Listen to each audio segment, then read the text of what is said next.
Well, hey there, you all fine book readers. This is here the B-side book reviews, and someone at work told me I was starting to look like a hillbilly.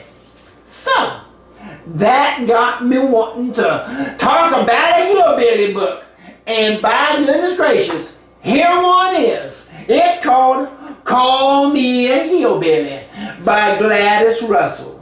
A truly humorous account of the simple life in the Smokies before the tourists came. Yeah, I picked this book up in the Smokie Mountains, in them there parts off in Tennessee somewhere yonder's a ways back. So, grab yourself something to sip on or nibble on, and we'll take a look at this little book here called Call Me a Hillbilly. I got my own little drink right here, by gosh. If I don't spill it over myself. Lordy mama!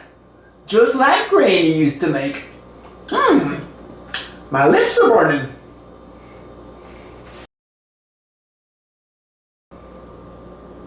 Tell us, Granny, what were things like back in them good old days?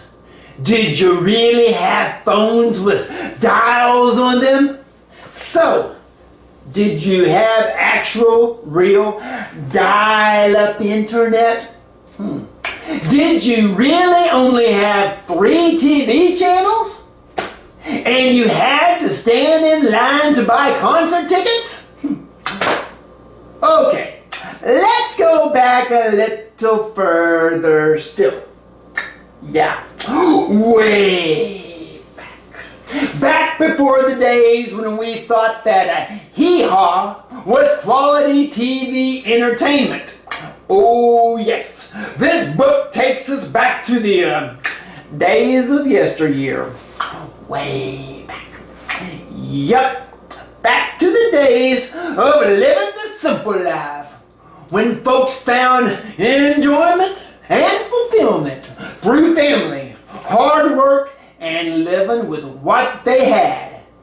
Yeah, the good old days, or something like that. Back in the day when you fished with a cork floater hooked up to some limb that you pulled off a tree. You cooked with lard, and a day of satisfying work meant plowing the bottom 40 with your best friend, who just happened to be a mule named Barney. And Barney was the only one who really understood you.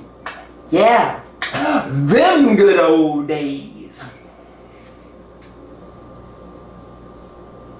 Now this book is the account of some woman named Gladys Trentham Russel, who lived up in them there Tennessee Smokie Mountains back in them days before TV, the internet, Ticketmaster, and the way she tells it, before running water and electricity. Yeah, them be the good old days. And judging by the size of her family, I'd say these were the days before birth control as well.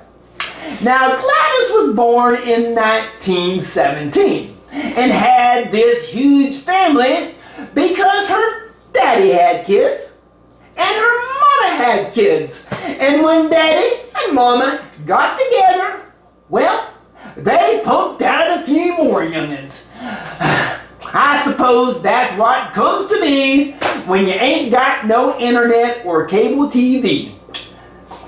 What else is there to do for good quality family entertainment, right?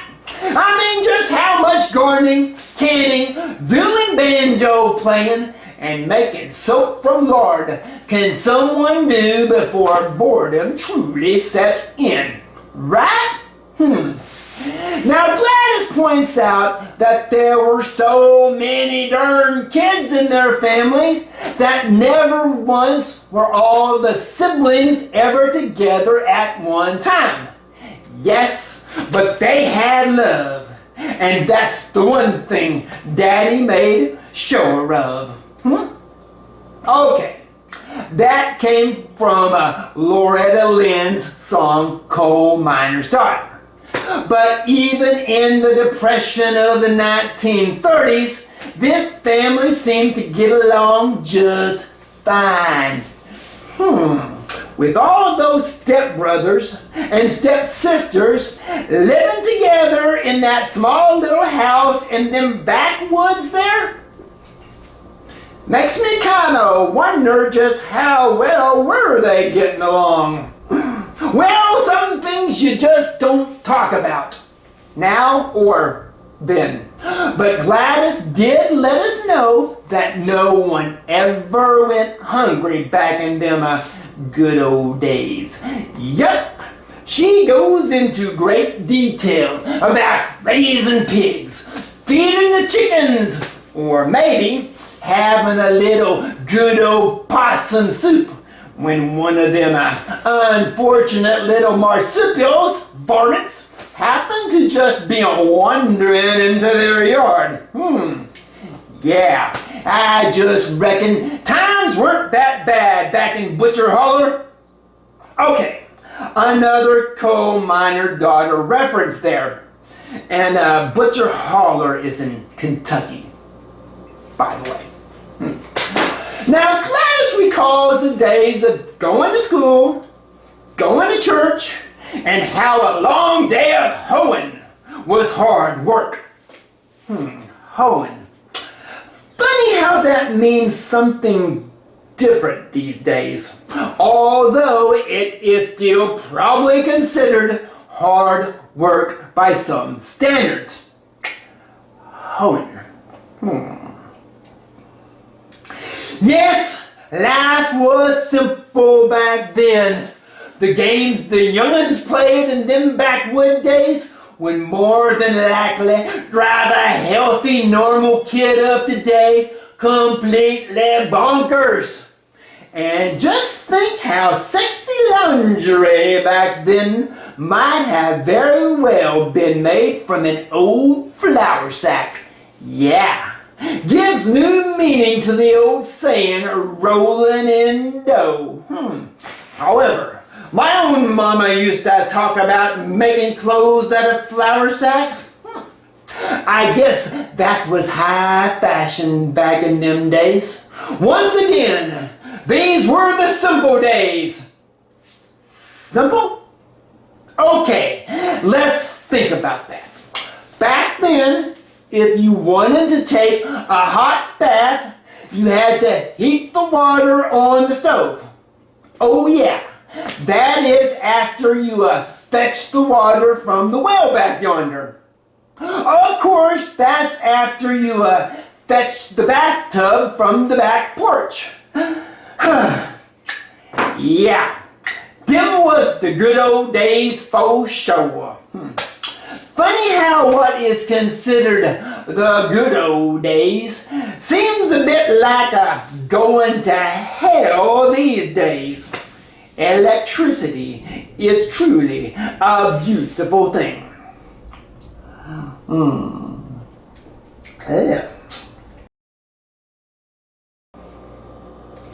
Okay, I guess I was expecting a bit more drama here. Gladys' memories were all about family love and stability, and how everyone helped out each other. Well, my gosh, if I wanted to read about all that, I'd just read Little House on the Prairie. Now, when I bought this book, I wanted to learn about generations of family feuds where folks shot at each other. Or maybe about that crazy old man who lived up in them there hills where no one goes near because everyone's scared of him. Or the creepy old lady who wanders out into the woods at night and puts spells on everyone who's done her wrong. Let's hear about how everyone gathered at the old swimming hole after school every day for a little community skinny dipping. Or perhaps there was a good old hanging going on every so often when some low-down mangy varmint shamed one of the local women folk. Or half the mountain burned down when Uncle Jeb still just blew up one day. Or maybe there's that family up yonder that just wasn't quite right because the ma and the pa both had the same ma and pa. That's what I wanted to read about. The cool hillbilly stuff.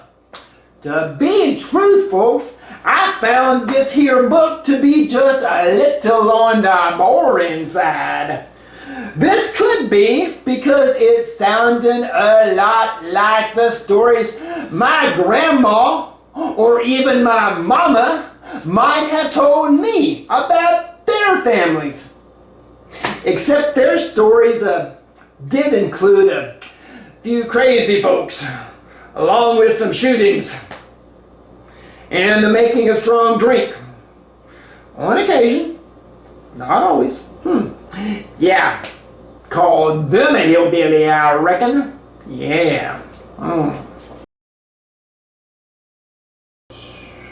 Nothing really difficult to understand here, other than all those darn references to all those darn different relatives.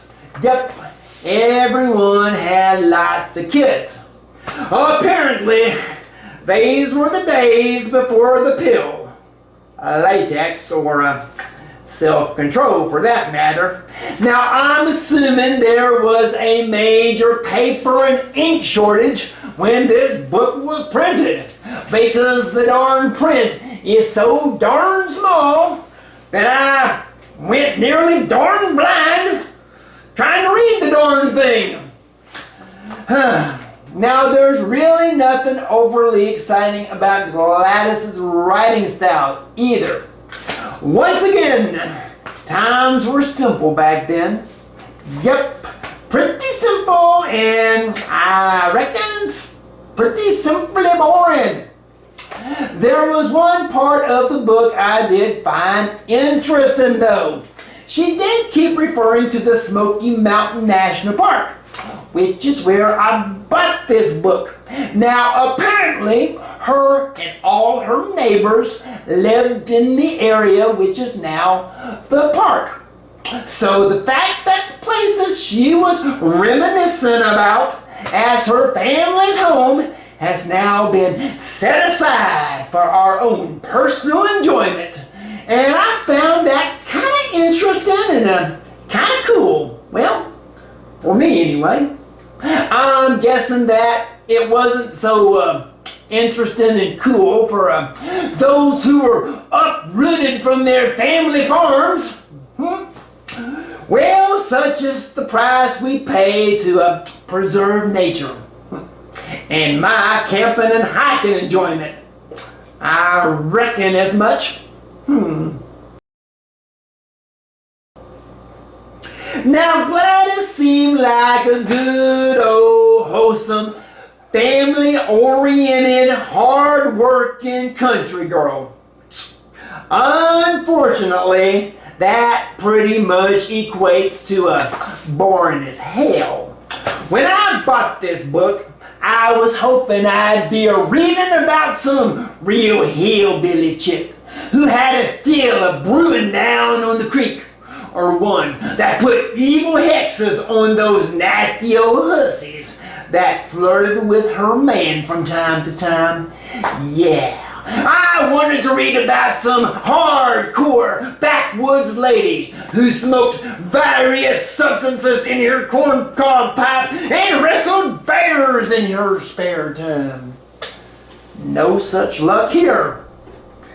Gladys Russel, well, she didn't wrestle bears. She was just a good old country girl. And I've known a whole bunch of them. Seems as though a quarter of this book were pages of photos. Not really good photos either. I kind of wanted to see photos of all them good hillbilly time activities. You know, stuff like chasing the neighbor's pig out of the living room, or climbing trees and clubbing the night supper in the head. Or maybe the map of where they buried the remains of that ornery out-of-town government dude that came snooping around one day. Nope, we didn't get anything like that. Instead, these are all photos of families and such. Yeah, pictures of a bunch of old country folks and the likes. If I want to see a bunch of black and white photos of backcountry people, I don't know, I'll just go look at my own relatives' photos. Of course, it doesn't stop with that. Gladys goes on for several pages, giving us all kinds of details on all of her relatives and how they all fit into the family. Yeah. I mean, I don't care enough about my own family to sacrifice that kind of reading time on. No, sir.